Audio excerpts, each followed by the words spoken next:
बंटी यादव को भी इंसाफ मिलना चाहिए। उस लड़के का क्या दोष है जिसने समाज में फैल रही कुरीतियों के खिलाफ उसने आवाज उठाया। केसी सिन्हा सरकार भाजपा ज्वाइन हुआ, ये बहुत दुख का विषय है। तब बेचारे की इस उम्र में आप झंडा ढोने के लिए गली गली घूमने के लिए पार्टी ज्वाइन करवाए हैं कि गली गली घूमिए बिना बरियात के आप संधि तैयार कर रहे हैं। और भाजपा को वोट दो, जंगल राज को भगाओ।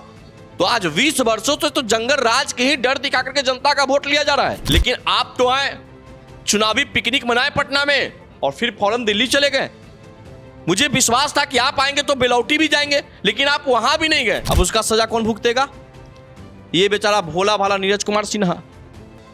मलाई मारे आप तो राष्ट्रीय अध्यक्ष के पद पे बैठ गए। ये बेचारे ये चुनाव हारेंगे तो फिर तो आप इनको पार्टियों में भी शोषण करिएगा। इस बांकीपुर को जब बरसात के समय आता है तो बांकीपुर पांकीपुर हो जाता है। जूता पहन के आप नहीं चल सकते हैं। तो ना बहन बेटी बिहार में सुरक्षित है, ना क्रांतिकारी युवा बिहार में सुरक्षित है। जंगल राज, आप अपने परिभाषा में जरा बता दीजिए कि जंगल राज कैसा होता है और ये कौन सा राज है? नमस्कार, मैं हूं आपके साथ प्रीति और आप देख रहे हैं सच टॉक्स। देखिए, बांकीपुर विधानसभा सीट पर उपचुनाव होना है और इस पर विशेष बातचीत करने के लिए हमारे साथ युवा नेता पुरुषोत्तम जी हमारे साथ हमारे स्टूडियो में मौजूद है। पुरुषोत्तम जी, सबसे पहले तो आपका बहुत बहुत स्वागत है। बहुत बहुत धन्यवाद। क्या लगता है, ये जो उपचुनाव हो रहा है, नितिन नवीन का गढ़ रहा है, क्या लगता है कि लोक लुभावन वादे से भाजपा अपना गढ़ बचा पाएगी? देखिए, लोकतंत्र में गढ़ शब्द का कोई मतलब ही नहीं है। ये जनता का गढ़ है और जनता अपने हिसाब से, जनता जो अपने समस्याओं को समाधान करने वाले, जो उनके दुख दर्द में खड़ा होने वाले नेताओं के ही साथ खड़ा होते हैं। और जनता जिसका चाहेगा गढ़ उसी का होगा। गढ़ किसी का नहीं होता और कोई भी सीट किसी के बपौती नहीं होती है। वो जनता के हिसाब से, और वहां पे जनमत, लोकतंत्र में तो जनमत का खेल है। जनमत जिसके साथ होगा वहां का वो प्रतिनिधित्व करेगा। जी, ये बताइए कि बिहार में इतना क्राइम हो रहा है, अगर हम राजधानी पटना की ही बात कर ले तो बंटी यादव ये वो नाम है जिसकी करबिगहिया के दूध मार्केट से अपहरण पहले उसका किया गया और उसके बाद हत्या हो गई थी। और इस मामले में पुलिस के हाथ खाली है। जितने भी अपराधी इस मामले में गिरफ्तार हुए हैं, परिजनों का कहना है कि हमने ही इन्हें अपराधियों को सौंपा है। देखिए, ये तो दुर्भाग्यपूर्ण घटना है। चाहे भारत भूषण तिवारी की घटना बिहार में हुआ हो, चाहे बंटी यादव का घटना हुआ हो। जिस बिहार की माननीय मुख्यमंत्री जी ये कहते हैं कि अपराधियों को बिहार छोड़कर के भागना होगा, एक भी अपराधी बिहार में नहीं टिकेगा। उसी बिहार में अगर अपराधी घटनाएं घटित हो रहा है, उसी बिहार में अगर अपराधी का मनोबल बढ़ा हुआ है, तो सरकार के बयान पे, प्रशासन के कार्यशैली पे एक बड़ा प्रश्न चिन्ह खड़ा होता है। अब ये देखिए, एक नारा दिया गया एनडीए की तरफ से 25 से 30 फिर से नीतीश, और जनता ने बड़ा जनादेश एनडीए सरकार को दिया और बिहार में एनडीए की सरकार भी चल रही है। हालांकि बीच में नीतीश कुमार जी को किसी कारणवश अपना पद छोड़ना पड़ा और अपना उत्तराधिकारी बिहार के बड़े नेता सम्राट चौधरी जी को सौंपा गया। सम्राट चौधरी जी का भी सरकार का कार्यकाल लगभग 100 दिन पूरे होने जा रहे हैं और सम्राट चौधरी जी एनर्जेटिक एक युवा मुख्यमंत्री हैं, जिनके कुछ बिहार में कर गुजरने की क्षमता रखते हैं। और इनके भाषण से और इनके वक्तव्य से तो लगा कि बिहार निश्चित रूप से क्राइम के क्षेत्र में, शिक्षा के क्षेत्र में, रोजगार के क्षेत्र में एक अलग रास्ता पकड़ेगा। लेकिन अभी 100 दिन के अंदर आखिर क्या मजबूरी है वो नहीं कर सकते। हो सकता है सरकार के कुछ अपना भी मजबूरी होगा, काम कर पाने में असमर्थ होंगे। लेकिन जो जनता का जेन्युइन मुद्दा है, अपराध पे रोक, क्राइम पर रोक लगे, ये तो आप करते हैं। इतनी बड़ी घटना आरा के भोजपुर में बिलौटी में हुआ भरत भूषण तिवारी के साथ, उस लड़की का क्या दोष था? बस दोस्त तो यही था ना कि उसने हथियार उठाया। जब हथियार उठाया, ये मैं भी स्वीकार करता हूं कि हथियार उठाना गलत चीज है। लोकतंत्र में आप अपनी बात को रख सकते हैं, लोकतांत्रिक तरीके से आप आंदोलन कर सकते हैं, लेकिन हथियार उठाना जायज नहीं है। लेकिन व्यक्ति हथियार तो बिक दिया था, आत्मसमर्पण कर लिया था, और आत्मसमर्पण के बाद इनकाउंटर कहां तक जायज है? और इसका दोस्त तो बड़े पुलिस अधिकारी एडीजी सुधांशु कुमार से स्वीकार है कि ये पुलिस की चूक है। और सरकार ने उन तमाम लोगों पर एफआईआर भी किया जो इस घटना में संलिप्त थे, लेकिन कार्रवाई कुछ नहीं हुआ। और यहां तक कि उनको वर्दी देकर के उनकी पोस्टिंग कर दी गई, उनका प्रमोशन कर दिया गया। तो आप अगर इस प्रकार से काम करेंगे तो बिहार की जनता का तो उम्मीद टूटेगा, बिहार की जनता का तो विश्वास टूटेगा। क्या लगता है, भरत तिवारी को मिलेगा इंसाफ? निश्चित तौर पर इंसाफ मिलना चाहिए। बंटी यादव को भी इंसाफ मिलना चाहिए। उस लड़के का क्या दोष है जिसने समाज में फैल रही कुरीतियों के खिलाफ उसने आवाज उठाया, जिससे समाज के बहन बेटियों पर गंदा असर पड़ता है, उसके खिलाफ अगर उसने आवाज उठाया, उसका अपहरण होता है, उसका हत्या होता है, तो प्रशासन के कार्यशैली पर तो सवाल खड़ा होगा। बंटी यादव को न्याय मिलना चाहिए। कब तक कब तक बिहार के युवा मारे जाएंगे? सम्राट चौधरी जी, आप ये बता दीजिए, कब तक बिहार के वैसे युवा जो भ्रष्टाचार के खिलाफ, समाज में फैल रहे कुरीतियों के खिलाफ आवाज उठाएगा? क्या लोकतंत्र में आवाज उठाना हत्या है? क्या लोकतंत्र में बोलना का गुनाह हत्या है?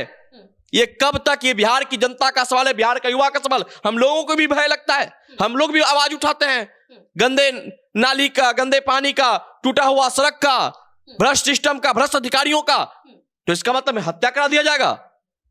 इस मामले में पुलिस की एक अलग थ्योरी निकलकर सामने आ रही है। पुलिस कह रही है कि जितने भी आरोपियों को गिरफ्तार किया गया है, वो लोग कह रहे हैं कि जो बंटी यादव था वो शराब तस्करों के साथ मिला हुआ था और उसमें पार्टनरशिप की मांग कर रहा था। प्रशासन पहले इन लोगों पे कार्रवाई क्यों नहीं किए?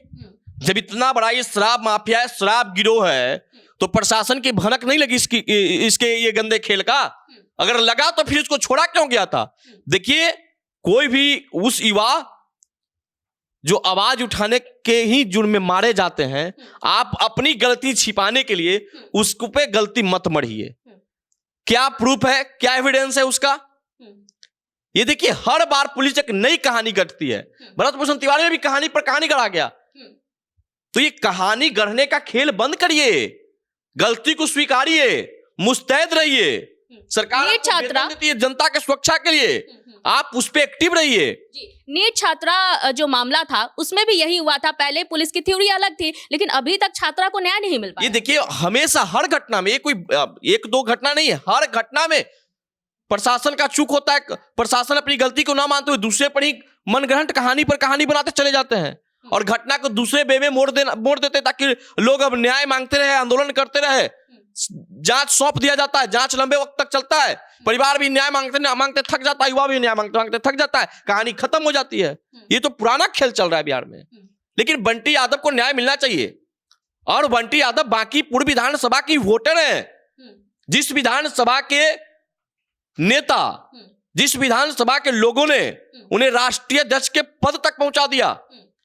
और नितिन नवीन जी, आप तो कल पटना आए थे, जनता को आस लगा हुआ था, और बंटी यादव के मां और पिता और भाई बहन को भी आस था कि जिस नितिन नवीन जी को हमने बिहार के विधानसभा चुनाव में वोट दिया 2025 में, वो नितिन नवीन जी हमारे दुख में जरूर मेरे घर पहुंचेंगे, हमारे घर पे आके हमारी मां से जरूर मिलेंगे और उनसे पूछेंगे कि आखिर क्या हुआ था, आश्वासन देंगे कि अपराधी पकड़ा जाएगा, आपके बेटे को न्याय मिलेगा। लेकिन आप तो आए, चुनावी पिकनिक मनाए पटना में और फिर फौरन दिल्ली चले गए। मुझे विश्वास था कि आप आएंगे तो बेलौटी भी जाएंगे, लेकिन आप वहां भी नहीं गए। तो ये जनता का जान का कीमत कुछ नहीं है क्या? सिर्फ आप वोट के खेल, राजनीति का खेल और दुख दर्द में शामिल नहीं होएगा। अब फिर कहिए कि भाजपा को वोट दो, जंगल राज को भगाओ, भाजपा को वोट दो, जंगल राज को भगाओ। तो आज 20 वर्षों से तो जंगल राज के ही डर दिखा करके जनता का वोट लिया जा रहा है, लेकिन जंगल राज खत्म कहां हो रहा है? मां बहन सुरक्षित नहीं है। शेखपुरा की घटना भी सब लोगों ने देखा, मां बहन सुरक्षित नहीं है। बेगूसराय में बहन के साथ अत्याचार हुआ, आप लोगों ने भी देखा। तो ना बहन बेटी बिहार में सुरक्षित है, ना क्रांतिकारी युवा बिहार में सुरक्षित है। तो आखिर किस जंगल राज, आप अपने परिभाषा में जरा बता दीजिए कि जंगल राज कैसा होता है और ये कौन सा राज है? देखिए, सरकार को काम करना होगा। और ये बांकीपुर विधानसभा का जो उपचुनाव है, जो इन दिनों में जो सरकार से जनता की नाराजगी रहा है या जनता का जो नाखुशी है, देखिए एक सीट से ना भाजपा की सरकार गिरनी है, ना एक सीट से राजद का सरकार बनना है। लेकिन बांकीपुर का जनता का जो मूड मिजाज है, हम भी लगातार 2-3 दिनों से बांकीपुर के आम आवाम लोगों से मुलाकात कर रहे हैं। लोगों का बस यही कहना है, और मैं खास करके एक जिम्मेदार युवा के नाते मैं भी कर रहा हूं कि मैं भी नहीं चाहता था कि बिहार में विधानसभा का जो 25 का चुनाव था उस वक्त प्रशांत किशोर जी की सरकार ना बने। मैं भी चाहता था, और प्रशांत किशोर जी का मैं खुलकर विरोध करते थे। कितना नाराजगी? हम बताते हैं, खुलकर विरोध करते थे, क्योंकि मुझे लगा कि ये व्यक्ति पहले एक तो नया आया है, पार्टी बनाया, और इनके हाथों में अगर सरकार बनाने की हम लोग जिद पे बिहार घूमना शुरू कर दे, सरकार ना बने, किसी कारण बस वोट कटे और किसी दूसरों लोग का सरकार स्थापित हो जाए, तो फिर गड़बड़ स्थिति हो जाता है बिहार का। तो हमने चाहा कि अनुभव पहले प्राप्त करना चाहिए बिहारियों को, उसके बाद बिहार के लोग मौका देंगे। हमने नीतीश कुमार जी पर ही भरोसा इसलिए जताया कि नीतीश कुमार जी को हम लोग इग्नोर नहीं कर सकते हैं। जो उन्होंने काम किया है बिहार के विकास के लेकर के, रोड के लिए, सड़क के लेकर के, बिजली के लिए, ये अकल्पनीय कार्य है। मैं नीतीश जी को इसके लिए धन्यवाद भी देता हूं, उन्होंने बहुत अच्छा काम किया। लेकिन अब देखिए कि जनता ने जनादेश एनडीए को दिया, हम लोग भी एनडीए की सरकार बना दी है, लेकिन अब लगता है कि बांकीपुर की एक सीट प्रशांत किशोर को इसलिए जीतना चाहिए क्योंकि जो अंदर जो आज लोकतंत्र की गरिमा लगातार धूमिल किया जा रहा है, सदन में बात होना चाहिए डेवलपमेंट का, सदन में बात होना चाहिए युवाओं के रोजगार का, सदन में बात होना चाहिए जनता के समस्याओं का, लेकिन आज बिहार के सदन में बात होता है पक्ष और विपक्ष दोनों तरफ से परिवार का, टीका टिप्पणी, निजी टीका टिप्पणी किया जाता है जिससे जनता का कोई फायदा नहीं है।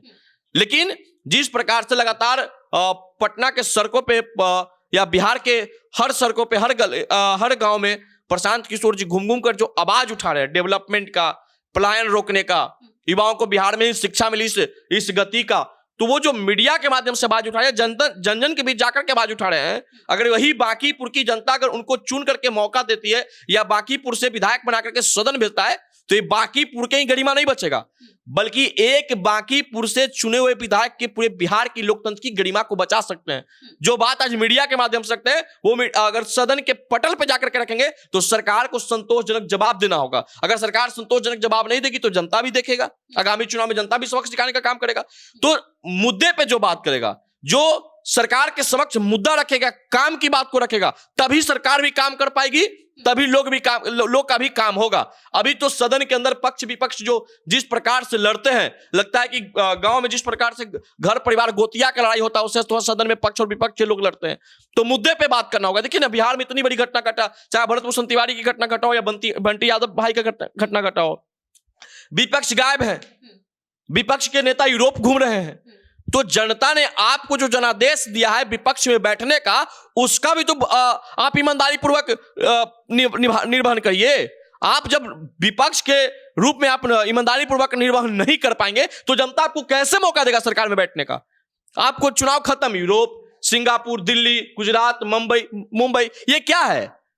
आपको जो जनादेश मिला उस पर ही जनता का विश्वास खो जीती है। आपके प्रत्याशी का नामांकन हो रहा है, आप यूरोप घूम रहे हैं, ये कौन सा खेल है भाई? घटना घट रहा है, आप बिहार पे ना उस घटना पे आवाज उठा रहे हैं ना आंदोलन कर रहे हैं। प्रशांत किशोर की लोकतंत्र है, वो लोकतंत्र पुनः जिंदा हो जाकर प्रशांत किशोर चुनाव जीत करके सदन जाते हैं। तो आप प्रशांत किशोर की बात कर रहे हैं, लेकिन आप बंटी यादव की भी बात कर रहे हैं, दोनों बात एक साथ कर रहे हैं आप। बंटी यादव की जब हत्या हुई थी तो एक दिन के बाद बंटी यादव के परिजनों ने सड़क जाम किया था। उस दिन जो प्रशांत किशोर है वो भी वहां पर मौजूद थे, गए थे, और उन्होंने चेतावनी भी दी थी कि अगर आरोपी अगर नहीं गिरफ्तार होते हैं तो हम भी इन परिजनों के साथ बैठ करके सड़क पर उतरेंगे और प्रदर्शन करेंगे। लेकिन उसके बाद कहीं प्रशांत किशोर कुछ खास तरीके से नजर नहीं आए। ये देखिए हर लोग का जिम्मेदारी बनता है। प्रशांत किशोर जी आंदोलन कर सकते हैं, हम भी आंदोलन कर सकते हैं, और तमाम लोग भी आंदोलन कर सकते हैं, लेकिन जो सत्ता पक्ष के लोग, ठीक है सत्ता पक्ष के लोग नहीं जा पाएंगे, जाने में क्या है, परिवार से समझने में क्या है, उनकी बातों को सुनने में क्या है, अपराधियों को पकड़ने में क्या दिक्कत है आप लोगों को? मेरा सवाल ये है कि प्रशांत किशोर ने वादा तो कर दिया परिजनों से, लेकिन बाद में उनके साथ खड़े क्यों नहीं नजर आए? अब ये तो देखिए विधानसभा का चुनाव है, हम तो प्रशांत किशोर जी के पार्टी के प्रवक्ता है नहीं, या प्रशांत किशोर जी के तो हम सिपा सलाहकार भी नहीं है, लेकिन हम कहते हैं कि जनता के साथ खड़ा रहिए, उनके दुख में खड़ा रहिए, उनके दर्द में खड़ा रहिए, तभी जनता आपको मौका देगा। ठीक है, आपने एक दिन आंदोलन किया, उसकी लड़ाई को मजबूती से लड़िए, ठीक है, चुनाव का समय है, आप सब जगह ध्यान रखिए, वहां भी जाइए और उनके दर्द में खड़ा रहिए। ये हम विपक्ष के नेता से पूछ रहे हैं कि जो जनता ने आपको जनादेश दिया विपक्ष में बैठने का, तो आपकी भूमिका क्या है? प्रशांत किशोर जी पर तो सवाल जब खड़ा करेंगे जब जनता उनको वोट देगा, एक आध सीट भी जीता के भेजेगा, तब तो इनसे सवाल पूछा जाएगा। ये बेचारे तो खुद हैं, ये तो खुद बेचारे रोड छाप लोग हैं, इनसे क्या सवाल पूछा? जो जनता ने जनादेश दिया, एक तो एनडीए की सरकार को जो सरकार में बैठा दिया और दूसरी तरफ महागठबंधन को जो विपक्ष में बैठा दिया, इन दोनों की भूमिका क्या है? सवाल तो इन दोनों से न पूछा जाएगा, भूमिका तो इन दोनों को ना देखा जाएगा। ठीक है, प्रशांत किशोर जी एक दिन जाए, 2 दिन जाए, वो तो मानवता के नाते या मुद्दों के साथ खड़ा है, वो ठीक बात है, आगे भी रहना चाहिए, हर लोग को रहना चाहिए, जब तक न्याय नहीं मिले तब तक रहना चाहिए, लेकिन पक्ष और विपक्ष की भूमिका क्या है इसका भी जानकारी लोगों को होना चाहिए। जी, जितने भी विपक्ष के नेता हैं वो लगातार कह रहे हैं कि अगर भाजपा से कुत्ते बिल्ली को भी टिकट दे दिया जाए तो वो भी जीत जाएंगे। देखिए, लोकतंत्र में अहंकार अपने अंदर किसी को नहीं पालना चाहिए। ये जनता है, ये जनता राबड़ी देवी को भी हरा दी है, यह जनता लालू प्रसाद यादव को भी हरा दी है, यह जनता नीतीश कुमार जी को भी लोकसभा चुनाव हरा दी है, यह जनता सम्राट चौधरी जी अभी जो माननीय मुख्यमंत्री बने हुए उनको भी चुनाव हरा दी है। तो लोकतंत्र में कोई भी बड़ा व्यक्ति नहीं होता है और किसी को जानवर से तुलना मत करिए। जनता है और अहंकार मत पालिए। ये बिहार की जनता बहुत पढ़ा लिखा और समझदार है, ये लोकतंत्र की जननी है बिहार, और यहाँ की जनता जानता है लोकतंत्र को किस प्रकार से चलाया जाता है। अहंकार मत पालिए, आप इस अहंकार में मत कि हम जिसको चुनाव लड़ेंगे वही जीतेगा। जनता जिसको चाहेगा चुनाव वही जीतेगा, जनता जिसको नहीं चाहेगा वो चुनाव नहीं जीतेगा। यहाँ बड़े बड़े सुरमा भी बिहार में चुनाव हारे हैं और आपका भी वो वक्त आएगा आप भी हारेंगे। जब जनता के साथ खड़ा नहीं होगा, उनके काम को आप नहीं करेंगे तो आपको भी हारना ही होगा यहाँ से। जी जो भाजपा के कैंडिडेट है बांकीपुर विधानसभा सीट से, उसे लेकर के बहुत सारे सवाल खड़े हो रहे हैं। जो विपक्ष के नेता है वो भी सवाल खड़े कर रहे हैं कि जो नीरज कुमार सिन्हा है उन्हें एक लाइन तो सही से बोलना तक नहीं आता है। जब उन्होंने मीडिया के सामने बयान दिया तो वो ये कहते हुए सुने गए कि नितिन नवीन को हमने ही तो चुनाव लड़वाया था, हमने ही तो चुनाव जितवाया है। तो इस पर आप क्या कहेंगे? देखिए बेचारे बूथ अध्यक्ष से मंडल अध्यक्ष तक के पहुंचे हैं, अभी ट्रेनिंग ही ले रहे थे, ठीक है, बीच में ही उनको कैंडिडेट बना देगा। उस बेचारे का कोई गलती नहीं है। हर कार्यकर्ता चाहता है कि हमको राजनीति में सफलता मिले। अगर उसे मिल गया तो इसमें क्या दिक्कत की बात है? बोलने आए नहीं आए, बाकी तमाम लोग अनुभवी नेता जो मां बहन पर टीका टिप्पणी करते हैं, सवाल तो उनसे पूछा जाना चाहिए ना। ये बेचारे तो ठीक है, नए नए बेले अभी बनाइए, कोई बिना राजनीतिक बैकग्राउंड के, ना इसके घर के कोई विधायक, ना सांसद, ना मुखिया, ना मुख्यमंत्री। ये बेचारा को मौका मिला है तो इस पे हम सवाल क्यों खड़ा करें? लेकिन इस नीरज कुमार सिन्हा जैसे कर्मठ युवा को बलि चढ़ा दिया गया। बलि कैसे चढ़ा दिया गया जो समझ लीजिए। इसी सीट से नितिन नवीन जी चुनाव जीते हैं 4 टर्म, और इस बांकीपुर को जब बरसात के समय आता है तो बांकीपुर हो जाता है। जूता पहन के आप नहीं चल सकते हैं। अब जनता के अंदर जो गुस्सा है, जो जनता के अंदर ये घृणा है, ये गंदगी से, ये पाकों से, ये नाले से, अब उसका सजा कौन भुगतेगा? ये बेचारा भोला भाला नीरज कुमार सिन्हा। मलाई मारे आप तो राष्ट्रीय अध्यक्ष के पद पे बैठेगा। ये बेचारे ये चुनाव हारेंगे तो फिर तो आप इनको पार्टियों में भी शोषण करिएगा कि है तुमको तो टिकट दिए, तुमको तो कोई मदद नहीं है, ये नहीं है। मौका देते नीरज कुमार सिन्हा जैसे कार्यकर्ता को आपने मौका दिए, बहुत अच्छी बात है। एमएलसी का भी पद खाली था तो आप एमएलसी की इनको भेज दिए।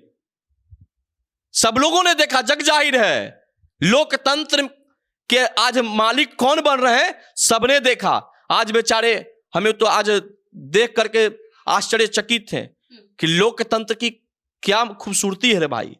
ये क्या हो गया बिहार के नेताओं को? बिहार के महान गणितज्ञ, राष्ट्रीय पहचान बनाने वाले गणित के विषय में केसी सिन्हा सर का भाजपा ज्वाइन हुआ। ये बहुत दुख का विषय है कि केसी सिन्हा जैसे प्रतिष्ठित व्यक्ति, शिक्षित व्यक्ति मंच पे भाजपा ज्वाइन के लिए खड़ा है और ज्वाइनिंग के लिए प्रदेश अध्यक्ष, जबकि कल ही राष्ट्रीय अध्यक्ष जी पटना थे, उनका ज्वाइनिंग कल करा लेते आप। और जब केसी सिन्हा सर का आपने ज्वाइनिंग ही भाजपा में करा लिए, आपको महसूस हुआ कि केसी सिन्हा जैसे नेता को भाजपा में रहना जरूरी है, तो यह महसूस विधानसभा के चुनाव में नहीं हुआ था। संजय गुप्ता को विड्रॉ करके केसी सिन्हा को आप चुनाव लड़ा देते, क्या दिक्कत था? ठीक है, उस वक्त भूल गए, चलिए हटाइए, जनसुराज से लड़ गए। फिर भी अगर आपको एहसास हुआ कि केसी सिन्हा जैसे व्यक्ति को सदन में होना चाहिए था, तो एमएलसी का चुनाव था, उससे पहले ज्वाइनिंग करा के आप एमएलसी बना देते।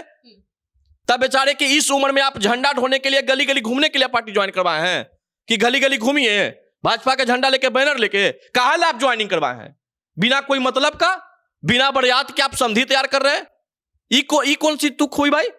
केसी सिन्हा जैसे प्रतिष्ठित व्यक्ति को मैं भी मानता हूं कि सदन में होना चाहिए था। सदन के अंदर जितने भी लोग बैठे हुए हैं, कुछ लोगों को अगर छोड़ दिया जाए तो कुछ लोग ऐसे भी बैठे जिनको सदन के लोकतंत्र के मंदिर में जाना बिल्कुल नहीं चाहिए था।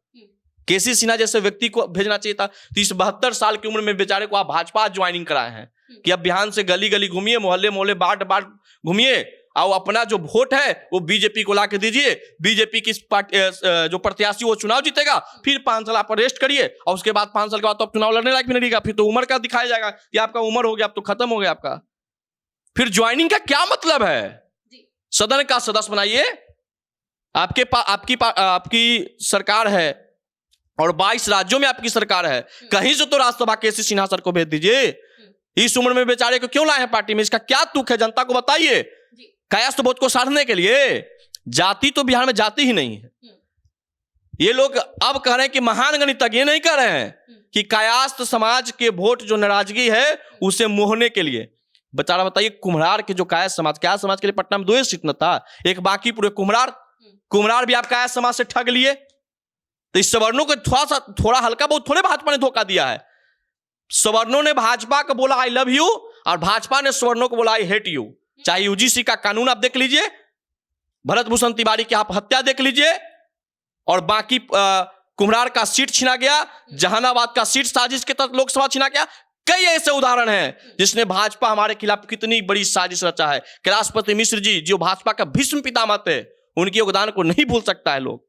डॉक्टर सीपी ठाकुर जैसे व्यक्ति जिसने भाजपा को सींचे हैं, भाजपा को गढ़े हैं, भाजपा को आज इस अस्तित्व तक लाए हैं, तो सवर्ण का बड़ा योगदान रहा है भाजपा के लिए। लेकिन भाजपा ने सवर्णों के लिए कोई योगदान नहीं रहा।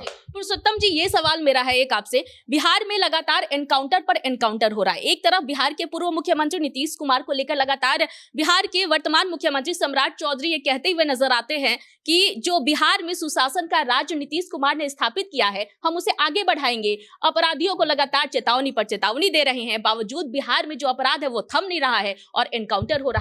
देखिए, इनकाउंटर पे एक सवाल सरकार से मेरा हमेशा रहता है, इनकाउंटर होना ही चाहिए बिहार में। आपराधिक घटनाओं पर रोकथाम के लिए एकदम इनकाउंटर करिए, उसमें आपके साथ मजबूती से हम खड़ा हैं। बुलडोजर भी चलना चाहिए, लेकिन गरीब के घर पे नहीं, शोषित वंचित के घर पे नहीं। बुलडोजर चलना चाहिए उन माफियाओं के ऊपर जो शराब बेच करके जमीन के लिए, उन लोगों के घर पे बुलडोजर चलना चाहिए जिसने आपराधिक घटनाओं में शामिल रहे हैं, जिन पे आपराधिक मुकदमा दर्ज है। इनकाउंटर करिए ना बलात्कारियों का, इनकाउंटर करिए ना मर्डर का, उसके घर पे चलाइए बुलडोजर और उसके जमीन पे गरीबों के लिए आवास बना दीजिए। तब ना जाने तो ये बेचारा गरीब के घर पे बुलडोजर चला करके आप क्या बहाई लूटिएगा। इनकाउंटर भरत भूषण तिवारी करके आपने क्या बाहुबली लूट लिए? करिए मर्डर जो किया उसको, बेगूसराय में बेटी के साथ अमनवीय व्यवहार हुआ उसका करिए इनकाउंटर। इनकाउंटर सिर्फ कह करके अपराधियों को मत बचाइए। अपराधियों का इनकाउंटर होगा, सरकार के साथ हम मजबूती से खड़ा हैं। और सम्राट चौधरी जी से मुझे भी उम्मीद है, क्योंकि युवा मुख्यमंत्री हैं, एनर्जेटिक मुख्यमंत्री हैं, और उनसे मुझे इस प्रकार का आस रखते हैं और करना भी चाहिए। जी पुरुषोत्तम जी, हमसे बातचीत करने के लिए आपका बहुत बहुत धन्यवाद। तो हमारे साथ पुरुषोत्तम जी बने हुए थे जो कि एक युवा नेता हैं। तो आज के इस खास मुलाकात में फिलहाल इतना ही। मुझे दीजिए इजाजत, लेकिन देखते रहें सच टॉक्स।